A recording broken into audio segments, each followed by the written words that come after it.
الصلاۃ والسلام علیک یا رسول اللہ وعلی آلک و صحابک یا حبیب اللہ۔ کائنات پر اللہ کا احسان عظیم ہے کہ اس نے اپنے پیارے حبیب صلی اللہ علیہ وآلہ وسلم کو بھیجا اور ہمیں امت محمدی میں پیدا کیا۔ ہمیں چاہیے کہ خاتم المرسلین صلی اللہ علیہ وآلہ وسلم پر درود و سلام کے تحفے بھیجا کریں۔ پیارے دوستو، میرا آج کا موضوع حضرت محمد صلی اللہ علیہ وآلہ وسلم کی پیدائش اور آپ صلی اللہ علیہ وآلہ وسلم کے بچپن کے واقعات ہیں۔ آپ صلی اللہ علیہ وآلہ وسلم 12 ربیع الاول کو بروز دوشنبہ 20 یا 22 اپریل 571 عیسوی کو سرزمین عرب کے شہر مکہ مکرمہ میں پیدا ہوئے۔ اس وقت نوشیروان کی تخت نشینی کا 40واں سال تھا۔ آپ صلی اللہ علیہ وآلہ وسلم کی والدہ فرماتی ہیں کہ جب آپ کی ولادت ہوئی تو میرے جسم سے ایک نور نکلا جس سے ملک شام کے محل روشن ہو گئے۔ ولادت کے بعد آپ کی والدہ نے عبد المطلب کے پاس پوتے کی خوشخبری بھجوائی۔ وہ بڑی خوشی سے تشریف لائے اور آپ صلی اللہ علیہ وآلہ وسلم کو خانہ کعبہ میں لے جا کر اللہ تعالیٰ سے دعا کی، اس کا شکر ادا کیا اور آپ صلی اللہ علیہ وآلہ وسلم کا نام محمد تجویز کیا۔ نبی کریم صلی اللہ علیہ وآلہ وسلم کو آپ کی والدہ کے بعد سب سے پہلے ابو لہب کی لونڈی سویبہ نے دودھ پلایا۔ عرب کے شہری باشندوں کا دستور تھا کہ وہ اپنے بچوں کو شہری امراض سے دور رکھنے کے لیے دودھ پلانے والی بدوی عورتوں کے حوالے کر دیا کرتے تھے تاکہ ان کے جسم طاقتور اور اعصاب مضبوط ہوں اور اپنے گہوارے حصے خالص اور ٹھوس عربی زبان سیکھ لیں۔ اسی دستور کے مطابق عبد المطلب نے دودھ پلانے والی دایا تلاش کی اور نبی صلی اللہ علیہ وآلہ وسلم کو حضرت حلیمہ سعدیہ رضی اللہ تعالی عنہا کے حوالے کیا۔ رضاعت کے دوران حضرت حلیمہ رضی اللہ تعالی عنہا نے نبی صلی اللہ علیہ وآلہ وسلم کی برکت کے ایسے مناظر دیکھے کہ آپ سراپا حیرت رہ گئیں۔ آپ رضی اللہ تعالی عنہا بیان کرتی ہیں کہ وہ اپنے شوہر کے ساتھ اپنا ایک چھوٹا سا دودھ پیتا بچہ لے کر بنی سعد کی کچھ عورتوں کے قافلے میں اپنے شہر سے باہر دودھ پینے والے بچوں کی تلاش میں نکلی۔ یہ قحط سالی کے دن تھے اور قحط نے کچھ باقی نہ چھوڑا تھا۔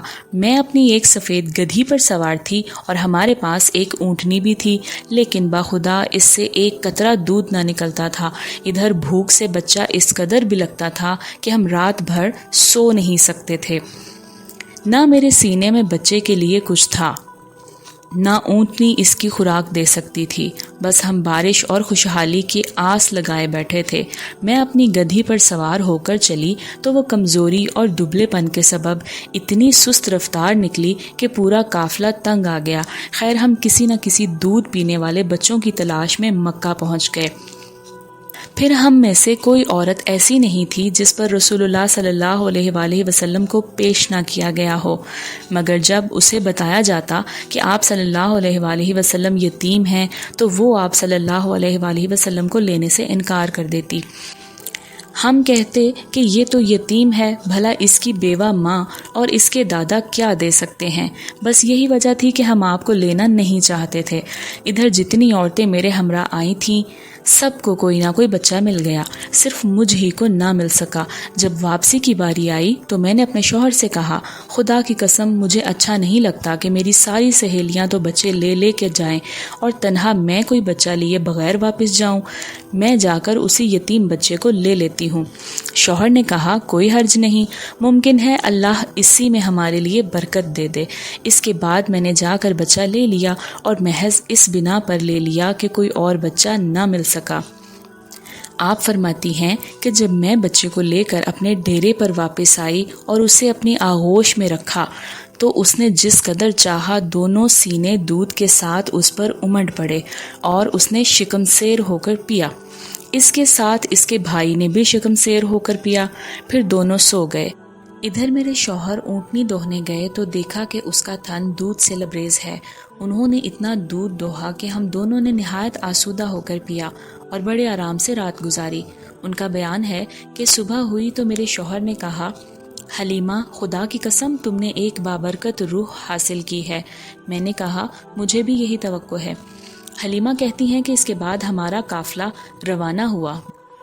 میں اپنی اسی خستہ حال گدھی پر سوار ہوئی اور اس بچے کو بھی اپنے ساتھ لیا، لیکن اب وہی گدھی خدا کی قسم پورے قافلے کو کاٹ کر اس طرح آگے نکل گئی کہ کوئی گدھا اس کا ساتھ نہ پکڑ سکا۔ یہاں تک کہ میری سہیلیاں مجھ سے کہنے لگیں، ارے یہ کیا، ذرا ہم پر بھی مہربانی کر، آخر یہ تیری وہی گدھی تو ہے جس پر تو سوار ہو کر آئی تھی۔ میں کہتی، ہاں ہاں بخدا یہ وہی ہے۔ وہ کہتی، اس کا یقیناً کوئی خاص معاملہ ہے۔ پھر ہم بنو سعد میں اپنے گھروں کو آ گئے۔ مجھے معلوم نہیں کہ اللہ کی روئے زمین کا کوئی خطہ ہمارے علاقے سے زیادہ قحط زدہ تھا، لیکن ہماری واپسی کے بعد میری بکریاں چرنے جاتی تو آسودہ حال اور دودھ سے بھرپور واپس آتی۔ ہم دوہتے اور پیتے، جبکہ کسی اور انسان کو دودھ کا ایک قطرہ بھی نصیب نہ ہوتا۔ ان کے جانوروں کے تھنوں میں دودھ سرے سے رہتا ہی نہ تھا، حتیٰ کہ ہماری قوم کے شہری اپنے چرواہوں سے کہتے، کم بختو جانور وہیں چرانے لے جایا کرو جہاں ابو زویب کی بیٹی کا چرواہا لے جاتا ہے، لیکن تب بھی ان کی بکریاں بھوکی واپس آتی، ان کے اندر ایک قطرہ دودھ نہ رہتا، جبکہ میری بکریاں آسودہ اور دودھ سے بھرپور پلٹتی۔ اس طرح ہم اللہ کی طرف سے مسلسل اضافے اور خیر کا مشاہدہ کرتے رہے، یہاں تک کہ اس بچے کے 2 سال پورے ہو گئے اور میں نے دودھ چھڑا دیا۔ اس کے بعد ہم اس بچے کو اس کی والدہ کے پاس لے گئے، لیکن ہم اس کی جو برکت دیکھتے آئے تھے، اس کی وجہ سے ہماری انتہائی خواہش یہی تھی کہ وہ ہمارے پاس ہی رہے۔ چنانچہ ہم نے اس کی ماں سے کہا، کیوں نہ آپ اپنے بچے کو میرے پاس ہی رہنے دیں کہ ذرا مضبوط ہو جائے، کیونکہ مجھے اس کے متعلق مکہ کی وبا کا خطرہ ہے۔ غرض ہمارے مسلسل اصرار پر انہوں نے بچہ ہمیں واپس دے دیا۔ اس طرح رسول اللہ صلی اللہ علیہ وآلہ وسلم مدت رضاعت ختم ہونے کے بعد بھی بنو سعد ہی میں رہے، یہاں تک کہ ولادت کے 4 یا 5ویں سال شق صدر یعنی سینہ مبارک چاک کیے جانے کا واقعہ پیش آیا۔ رسول اللہ صلی اللہ علیہ وآلہ وسلم کے پاس حضرت جبریل علیہ السلام تشریف لائے۔ آپ بچوں کے ساتھ کھیل رہے تھے، حضرت جبریل علیہ السلام نے آپ کو پکڑ کر لٹایا اور سینہ مبارک چاک کر کے دل نکالا، پھر دل سے ایک لوتھڑا نکال کر فرمایا، یہ تم سے شیطان کا حصہ ہے۔ پھر دل کو ایک تشت میں زمزم کے پانی سے دھویا اور پھر اسے جوڑ کر اس کی جگہ لوٹا دیا۔ ادھر بچے دوڑ کر آپ صلی اللہ علیہ وآلہ وسلم کی ماں یعنی دایا کے پاس پہنچے اور کہنے لگے، خدا نخواستہ محمد قتل کر دیا گیا۔ ان کے گھر کے لوگ جھٹ پٹ پہنچے، دیکھا تو آپ کا رنگ اترا ہوا تھا۔ اس واقعے کے بعد حلیمہ سعدیہ رضی اللہ تعالی عنہا کو خطرہ محسوس ہوا۔ انہوں نے آپ صلی اللہ علیہ وآلہ وسلم کو آپ کی ماں کے حوالے کر دیا۔ چنانچہ آپ صلی اللہ علیہ وآلہ وسلم 6 سال کی عمر تک والدہ ہی کی آغوش محبت میں رہے۔ ادھر حضرت آمنہ رضی اللہ تعالی عنہا کا ارادہ ہوا کہ وہ اپنے متوفی شوہر کی یاد میں ان کی قبر کی زیارت کریں، چنانچہ وہ اپنے یتیم بچے محمد صلی اللہ علیہ وآلہ وسلم، اپنی خادمہ ام ایمن اور اپنے سرپرست عبد المطلب کے ساتھ کوئی 500 کلومیٹر کی مسافت طے کر کے مدینہ تشریف لے گئیں اور وہاں 1 ماہ تک قیام کر کے واپس ہوئیں، لیکن ابھی ابتدائے راہ میں ہی تھیں کہ بیماری نے آ لیا۔ پھر یہ بیماری شدت اختیار کرتی گئی، یہاں تک کہ مکہ اور مدینہ کے درمیان مقام ابوا میں پہنچ کر رحلت کر گئیں۔ بوڑھے عبد المطلب اپنے پوتے کو لے کر مکہ پہنچے۔ ان کا دل اپنے اس یتیم پوتے کی محبت و شفقت کے جذبات سے تپ رہا تھا۔ پوتے کے لیے ایسی رقت تھی کہ ان کی اپنی اولاد میں سے بھی کسی کے لیے ایسی رقت نہ تھی۔ چنانچہ قسمت نے آپ کو تنہائی کے جس صحرا میں لا کھڑا کیا تھا، عبد المطلب اس میں آپ صلی اللہ علیہ وآلہ وسلم کو تنہا چھوڑنے کے لیے تیار نہ تھے، بلکہ آپ کو اپنی اولاد سے بھی بڑھ کر چاہتے اور بڑوں کی طرح آپ کا احترام کرتے تھے۔ عبد المطلب کے لیے خانہ کعبہ کے سائے میں فرش بچھایا جاتا، ان کے سارے لڑکے فرش کے ارد گرد بیٹھ جاتے۔ عبد المطلب تشریف لاتے تو فرش پر بیٹھتے، ان کی عظمت کے پیش نظر ان کا کوئی لڑکا فرش پر نہ بیٹھتا، لیکن رسول اللہ صلی اللہ علیہ وآلہ وسلم تشریف لاتے تو فرش ہی پر بیٹھ جاتے۔ ابھی آپ کم عمر بچے تھے۔ آپ صلی اللہ علیہ وآلہ وسلم کے چچا حضرات آپ صلی اللہ علیہ وآلہ وسلم کو پکڑ کر اتار دیتے، لیکن جب عبد المطلب انہیں ایسا کرتے دیکھتے تو فرماتے میرے اس بیٹے کو چھوڑ دو، بخدا اس کی شان نرالی ہے۔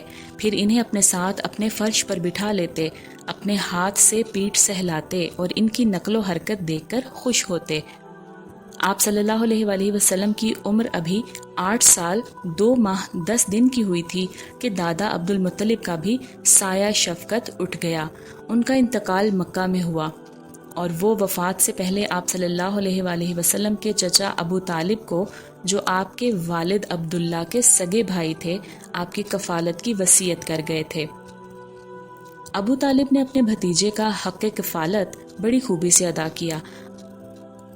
آپ صلی اللہ علیہ وآلہ وسلم کو اپنی اولاد میں شامل کیا، بلکہ ان سے بھی بڑھ کر مانا، مزید اعزاز و احترام سے نوازا، 40 سال سے زیادہ عرصے تک قوت پہنچائی، اپنی حمایت کا سایہ دراز رکھا۔ مکہ کے لوگ قحط سے دوچار تھے۔ قریش نے کہا ابو طالب وادی قحط کا شکار ہے، بال بچے کال کی زد میں ہیں، چلیے بارش کی دعا کیجیے۔ ابو طالب ایک بچہ ساتھ لے کر برآمد ہوئے۔ بچہ ابر آلود سورج معلوم ہوتا تھا، جس سے گھنا بادل ابھی ابھی چھٹا ہو۔ اس کے ارد گرد اور بھی بچے تھے۔ ابو طالب نے اس بچے کا ہاتھ پکڑ کر اس کی پیٹھ کعبہ کی دیوار سے ٹیک دی۔ بچے نے ان کی انگلی پکڑ رکھی تھی۔ اس وقت آسمان پر بادل کا ایک بھی ٹکڑا نہ تھا، لیکن دیکھتے ہی دیکھتے ادھر ادھر سے بادل کی آمد شروع ہو گئی اور ایسی دھواں دھار بارش ہوئی کہ وادی میں سیلاب آ گیا اور شہر و بیاباں شاداب ہو گئے۔ آپ صلی اللہ علیہ وآلہ وسلم کی عمر مبارک 12 برس تھی کہ ابو طالب آپ صلی اللہ علیہ وآلہ وسلم کو ساتھ لے کر تجارت کے لیے ایک قافلے کے ہمراہ ملک شام کے سفر پر نکلے اور بصرہ پہنچے۔ جب قافلے نے وہاں پڑاؤ ڈالا تو ایک راہب اپنے گرجے سے نکل کر قافلے کے اندر آیا اور اس کی میزبانی کی، حالانکہ اس سے پہلے وہ کبھی باہر نہیں نکلتا تھا۔ اس نے رسول اللہ صلی اللہ علیہ وآلہ وسلم کو آپ صلی اللہ علیہ وآلہ وسلم کے اوصاف کی بنا پر پہچان لیا اور آپ صلی اللہ علیہ وآلہ وسلم کا ہاتھ پکڑ کر کہا، یہ سید العالمین صلی اللہ علیہ وآلہ وسلم ہیں، اللہ انہیں رحمت للعالمین بنا کر بھیجے گا۔ ابو طالب نے کہا، آپ کو یہ کیسے معلوم ہوا؟ اس نے کہا، تم لوگ جب گھاٹی کے اس جانب نمودار ہوئے تو کوئی بھی درخت یا پتھر ایسا نہیں تھا جو سجدے کے لیے جھک نہ گیا ہو، اور یہ چیزیں نبی کے علاوہ کسی اور انسان کو سجدہ نہیں کرتی۔ پھر میں انہیں مہر نبوت سے پہچانتا ہوں، جو کندھے کے نیچے نرم ہڈی کے پاس سیب کی طرح ہے، اور ہم انہیں اپنی کتابوں میں بھی پاتے ہیں۔